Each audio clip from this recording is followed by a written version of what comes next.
नमस्कार। आज का टॉपिक है होपफील्ड थ्योरी ऑफ जूरल रिलेशंस। देखिए, जूरल रिलेशंस क्या है, इस विषय में आज जाने। देखिए, कोई भी लीगल सिस्टम है, उसमें राइट्स भी होंगे तो ड्यूटीज़ भी होंगी। और लीगल राइट या लीगल ड्यूटी कोई सी भी एब्सोल्यूट नहीं है, उनकी कोई ना कोई कॉरस्पॉन्डिंग ड्यूटीज़ हैं, उनका कोई ना कोई कॉरस्पॉन्डिंग एक्ट है। यानी कोई ये नहीं कह सकता मेरे में राइट्स हैं तो मेरी कोई ड्यूटी नहीं है, और कोई ये नहीं बोल सकता कि मेरे पास ड्यूटी है, मतलब मैं इस काम को करता हूँ तो मेरे पास राइट्स नहीं है। अगर जो मैंने नौकरी की तो सैलरी लेनी मेरा राइट है, और अगर मैं सैलरी ले रहा हूँ तो नौकरी करना मेरी ड्यूटी है। तो ये कोई एब्सोल्यूट नहीं है, एक दूसरे के रिलेशन में है और कुछ ना कुछ स्पेशलिटी है। इसे जूरल रिलेशनशिप कहते हैं। और ये हर लीगल सिस्टम में मौजूद है। हर लीगल सिस्टम का एक बिल्डिंग ब्लॉक है। ऐसी कोई लीगल सिस्टम नहीं है जहाँ पर ये उपलब्ध नहीं हो। यानी कोई ऐसा देश, वहाँ की कोई ऐसी सिस्टम अवेलेबल नहीं है जो ये बोल सकें कि हमारे यहाँ ऐसा नहीं होता। राइट्स हैं तो ड्यूटीज़ भी हैं, ड्यूटीज़ हैं तो कुछ राइट्स भी हैं। हाँ, कुछ ऐसे भी देश हैं, या उनको देश की परिभाषा नहीं भी कह सकते हैं, जहाँ पर असीमित मात्रा में राइट्स हैं, पर या तो वो तानाशाह हैं, या सैनिक सत्ता हैं, या और कुछ है। हालांकि उनमें भी है, लेकिन उनकी मात्रा थोड़ी उतनी नहीं होती है। वेस्ले होफील्ड ने जूरल रिलेशंस दिया, जूरल कोरिलेटिव दिया। तो ये उन्होंने एक पिक्चर के माध्यम से इसको बताया। हम इसे शब्दों के माध्यम से भी बता सकते हैं और जानें। एक एग्जांपल है, if A has a right, B necessarily has a duty. A का राइट है तो बी की ड्यूटी है, और एंड वाइस वर्सा, यानी बी की ड्यूटी है तो ए का राइट भी है। Hohfeld identified 4 pair of jural correlative. Hohfeld ने 4 पेयर हैं, right duty and privilege no right, power liability, immunity disability. ये 4 पेयर दिए हैं। इसी 4 पेयर के ज़रिए हम जूरल रिलेशनशिप को समझते हैं।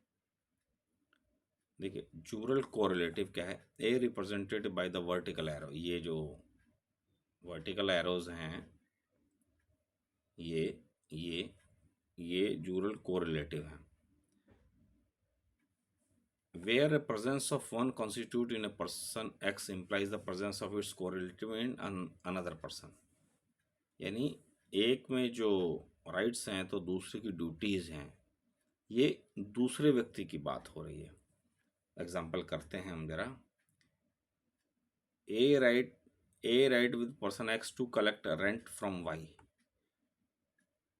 ए का राइट है कि वाई से किसी भी तरीके का कोई किराया वसूले, तो बी की ड्यूटी है कि इसको किराया दे। तो यही फंडामेंटल प्रोपोजिशन है जूरल कोरिलेटिव का। आइए जरा देखते हैं क्या है। इसको थोड़ा शॉर्ट करें। देखिए, राइट्स एंड ड्यूटी।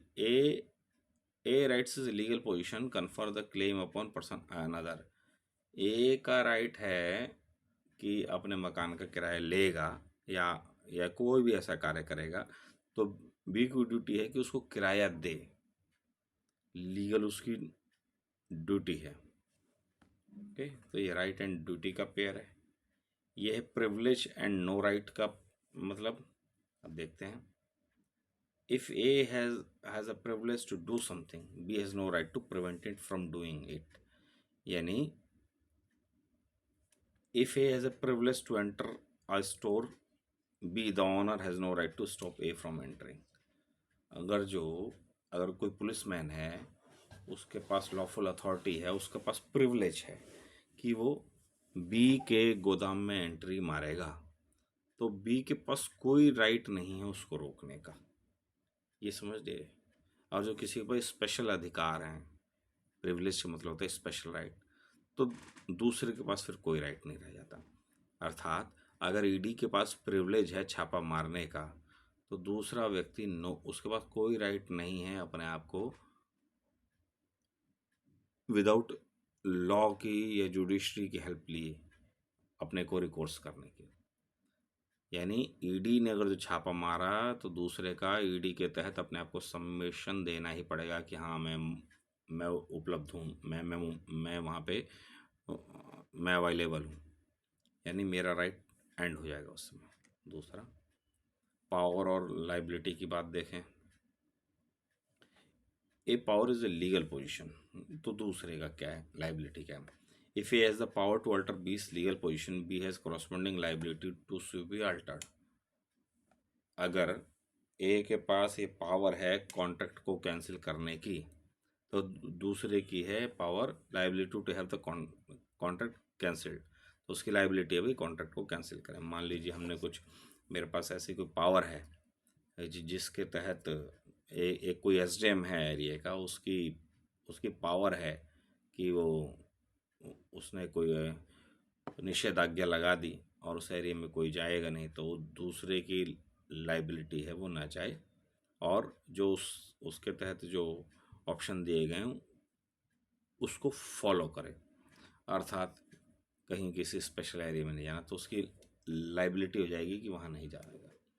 और अगर किसी सत्ता ने कहा कि इस वक्त ऐसा कार्य करेंगे, और वो काम करने की लाइबिलिटी अपोजिट की हो जाएगी।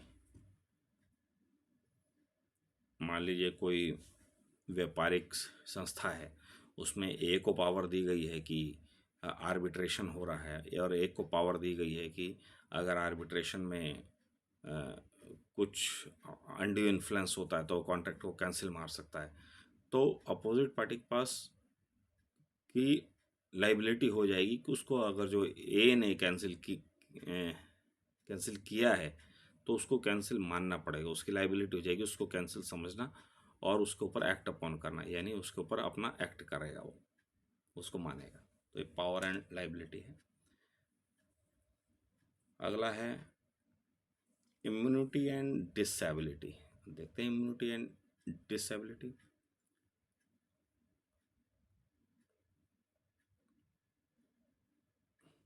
A has a immunity, B is disabled from exercising a power over A।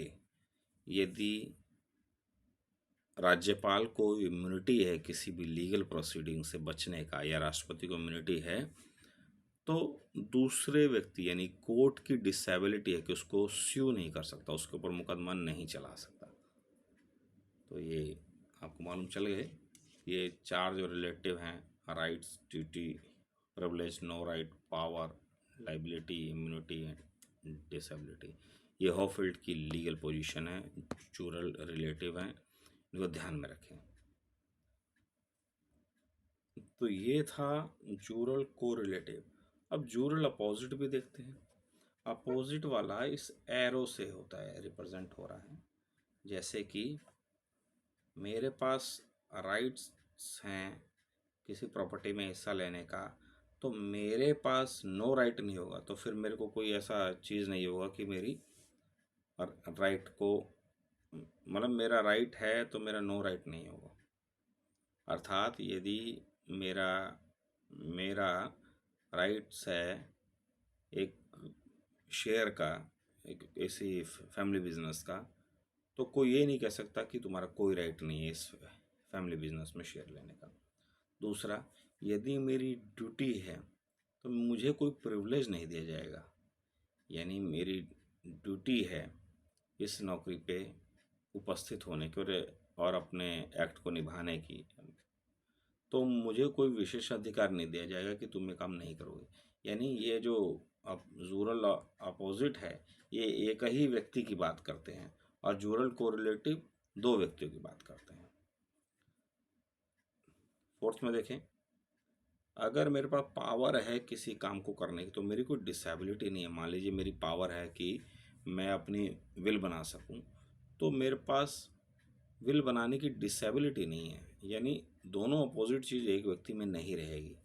अगर जो मेरी लाइबिलिटी है इस काम को करने की, तो मुझे इम्यूनिटी नहीं मिलेगी उस कार्य को ना करने की। अब तो जूरल कोरिलेटिव दो व्यक्तियों के बीच की बात माने आप, और जूरल अपोजिट माने आप एक ही व्यक्ति के बीच में उपस्थित दो दो अपोजिट गुण नहीं हो सकते। उम्मीद है ये छोटे शब्दों में आपको hopeful theory of Jurel relations समझ में आए होंगे। हालांकि बड़ा शॉर्ट है लेकिन इफ़ेक्टिव है। यदि आप चाहें इसको बहुत ही एक्सप्लेनेशन में जाना चाहें तो मुझे मैसेज ज़रूर करें, लिखें। शुक्रिया।